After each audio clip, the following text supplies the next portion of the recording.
Hello students, मैं तौफीक खान आपका अपनी क्लास में बच्चों बहुत बहुत स्वागत करता हूं। बच्चों देखिए, हमारे पास एक सवाल है। जब पोटेशियम की सतह पर 470 नैनोमीटर का हम प्रकाश डालते हैं, तब इसमें से जो इलेक्ट्रॉन उत्सर्जित होते हैं वो इलेक्ट्रॉनों का वेग 6.4 × 10⁴ मीटर सेकेंड इनवर्स है। ठीक है, इस स्पीड से इलेक्ट्रॉन उत्सर्जित हो रहा है। अब इलेक्ट्रॉन उत्सर्जित हो रहा है तो देखिए क्या है, आपको पता है कि वो जो प्रकाश है किसी धातु की सतह पर पड़ रहा है, और जब धातु की सतह पर पड़ रहा है तो उसमें से इलेक्ट्रॉन उत्सर्जित होगा।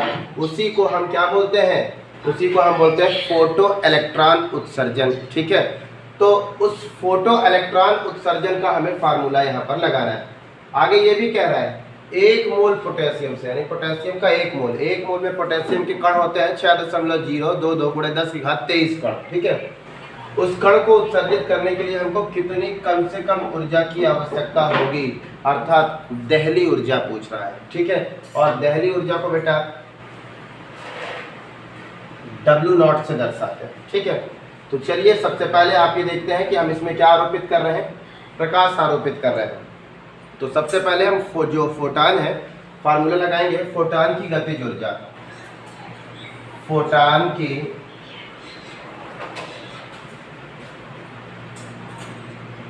गतिज ऊर्जा क्या होता है बेटा? Formula 1/2 mv²। ठीक है, जहां 1/2 m इलेक्ट्रॉनों का द्रव्यमान है, 9.1 × 10⁻31। फिर इसके बाद v आपका ये है। ठीक है, वेग है इलेक्ट्रॉनों का, तो 6 स्क्वायर हो जाएगा, तो 6.4 दो बार लिख दीजिए। 6.4 × 10⁴ का जब स्क्वायर करेंगे तो उस स्क्वायर से इस 4 का मल्टीप्लाई हो जाएगा, तो 10⁸ ऐसे करते। इसे कट करते हैं, इसे कट करेंगे तो 2 3 6, 2 दूना 4, इतनी चीज़ें आई। अब बेटा इसका इन तीनों का आपस में मल्टीप्लाई करेंगे, तो मल्टीप्लाई करने पर आएगा लगभग 186.36। बेटा मैं पहले से ही इसका कैलकुलेशन कर तैयार रखा हूँ ताकि वीडियो लंबी ना हो। ठीक है, इनका इन तीनों का मल्टीप्लाई किया। अब क्या करेंगे बेटा, हमारे पास ये है 10⁻−31 और ये 10⁸ इन्हें घटाएंगे तो आएगा 10⁻−23। बेटा दशमलव हमारा यहाँ पर है, हम दशमलव को यहाँ पे लेके आते हैं, तो 1.86। अब हमारी पावर बढ़ जाएगी, पावर बढ़ेगी तो हो जाएगा 10⁻−21। ठीक है, जूल। ये आपने फोटान की गतिज ऊर्जा निकाल ली। ठीक है, अब क्या है, हम जानते हैं एक फार्मूला है, हम जानते हैं। अब क्या जानते हैं वो देखें। हम जानते हैं कि प्रकाश की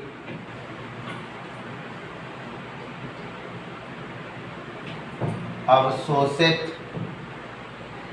ऊर्जा या उष्मा, इसे आपतित ऊर्जा भी कहते हैं, जो बराबर होता है दहली ऊर्जा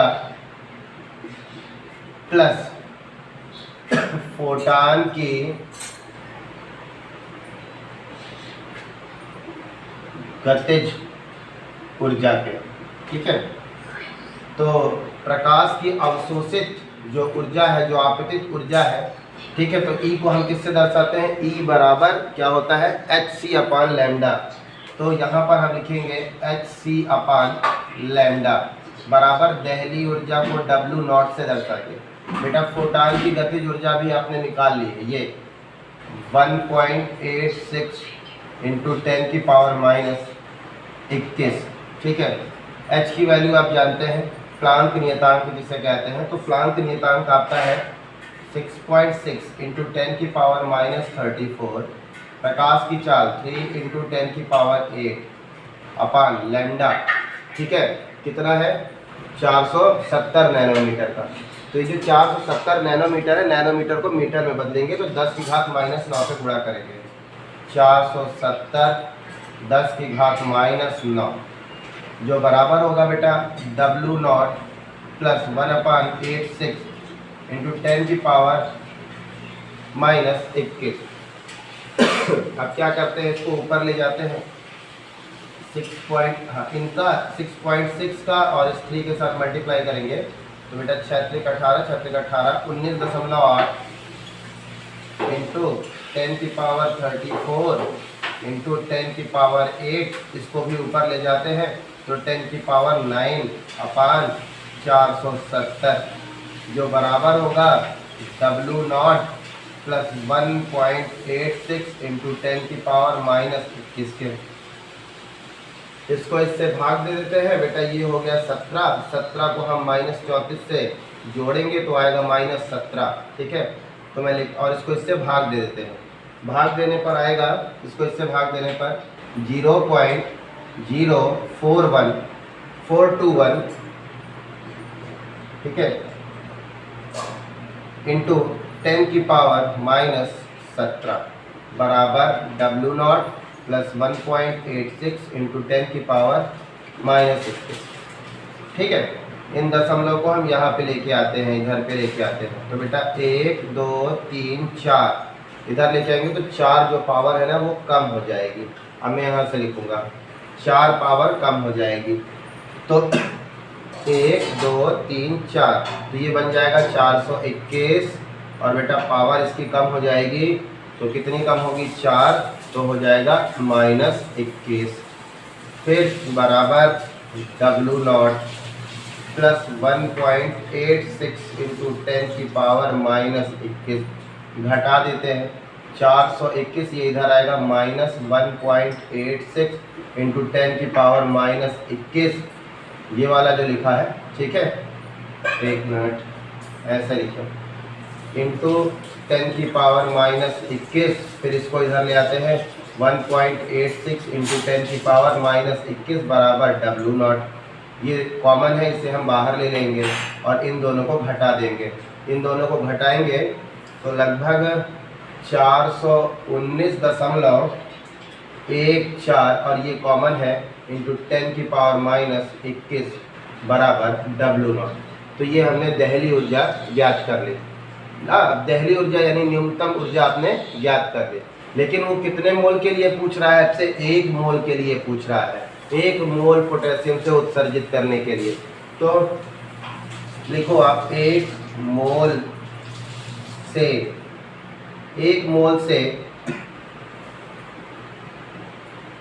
उत्सर्जित करने हेतु लगी